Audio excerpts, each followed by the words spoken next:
വൃക്കരോഗത്തിന്റെ മൂർധന്യത്തിൽ വൈദ്യശാസ്ത്രം മരണം കൽപ്പിച്ച ജീവിതം. കേരളത്തിനകത്തും പുറത്തും വിദേശത്തും സുവിശേഷ പ്രഘോഷകയായി മാറിയ അടുക്കളക്കാരി ഫിലോ കരേടൻ യേശുവിൻ്റെ അത്ഭുത ശക്തി തിരിച്ചറിഞ്ഞ അനുഭവം നമ്മോട് പങ്കുവയ്ക്കുന്നു. Praise the Lord. എൻ്റെ വീട് കർണാടകയിലെ വെളിത്തങ്ങാടി രൂപത. ഞാൻ ആരാധന മഠത്തിൽ കിളിയന്തറ ജോലി ചെയ്യുന്നു.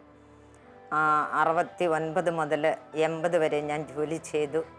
80-ൽ എനിക്കൊരു രോഗം പിടിപെട്ടു. എൻ്റെ 2 വൃക്കയുടെയും പ്രവർത്തനം നിന്നുപോയി. ഇരുട്ടി മുതൽ മണിപ്പാൽ വരെയുള്ള പല ഹോസ്പിറ്റലിലും എൻ്റെ സിസ്റ്റേഴ്സ് എന്നെ കയറ്റിയിറക്കി. ലാസ്റ്റ് കോഴിക്കോട് മെഡിക്കൽ കോളേജിൽ എന്നെ കൊണ്ടുപോയി. ഡോക്ടർ തോമസ് മാത്യു ആണ് എന്നെ നോക്കിയത്.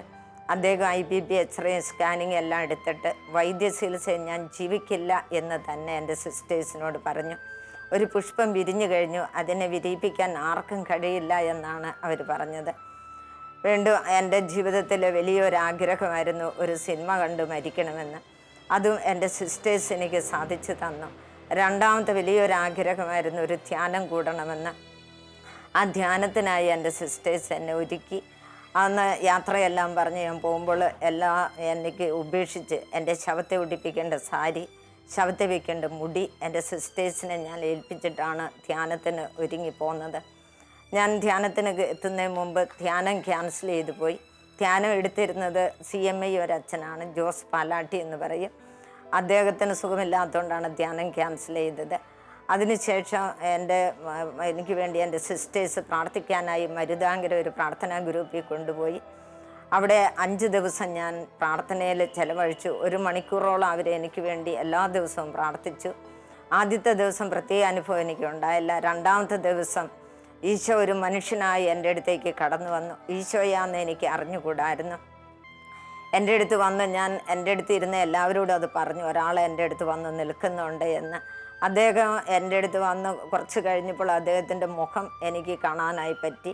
അതിനു മുമ്പ് കാണാൻ പറ്റാഞ്ഞത് എൻ്റെ ഉള്ളിലുണ്ടായിരുന്ന വെറുപ്പാണ്, ക്ഷമിക്കാൻ പറ്റാത്ത അവസ്ഥകളാണ്. ഞാൻ ക്ഷമിച്ചു കഴിഞ്ഞപ്പോൾ എനിക്ക് കാണാൻ സാധിച്ചു. അന്ന് ഈശോ എൻ്റെ അടുത്ത് നിന്ന് അന്ന് പോയി, ഒന്നും എന്നോട് സംസാരിച്ചില്ല. പിറ്റേ ദിവസം ഈശോ എൻ്റെ അടുത്ത് വന്നു. എൻ്റെ അടുത്ത് വന്നപ്പോൾ കയ്യിലൊരു പന്തുമായിട്ടാണ്. ആ പന്തിൽ നിന്നൊരു ശക്തി എന്നിലേക്ക് കടന്നു വന്നു. ആ ശക്തിയിൽ നിന്ന് എന്തോ എൻ്റെ രക്തം ചൂടാകുന്നത് പോലെ എനിക്ക് തോന്നി. പിറ്റേ ദിവസം വീണ്ടും ഞങ്ങൾ പ്രാർത്ഥിക്കാനായി ചെന്നു. പ്രാർത്ഥിച്ചുകൊണ്ടിരിക്കുമ്പോൾ തന്നെ ആ മനുഷ്യൻ ഈശോ എൻ്റെ അടുത്തേക്ക് കടന്നു വന്നു. ഒരു കയ്യിലൊരു സൂചി നൂലും ഉണ്ടായിരുന്നു, ഒരു കമ്പുണ്ടായിരുന്നു. ആ കമ്പിൽ എന്തോ വളഞ്ഞതായി തയ്ച്ച് പിടിപ്പിക്കുന്നതായി ഞാൻ കണ്ടു. എൻ്റെ നടുവിനൊന്ന് കുട്ടുന്നത് പോലെ തോന്നി. അതിനുശേഷം എന്നെ സിസ്റ്റേഴ്സ് കൊണ്ടുവന്ന് മഠത്തിൽ കിടത്തി. പിറ്റേ ദിവസം അത് ഏപ്രിൽ 1-ാം തീയതി ആയിരുന്നു.